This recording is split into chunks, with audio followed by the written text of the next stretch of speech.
Kanina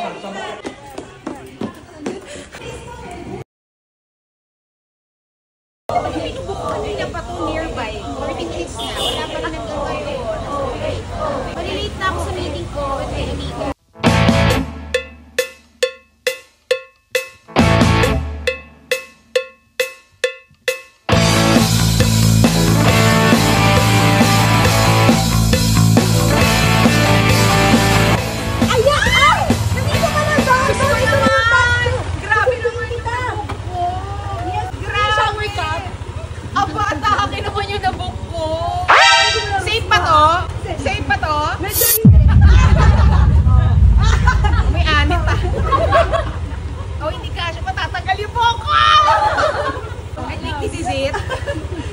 Habal-habal po for Clarice de Guzman.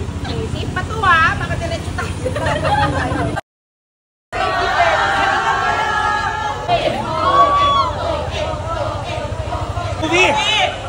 Hoy!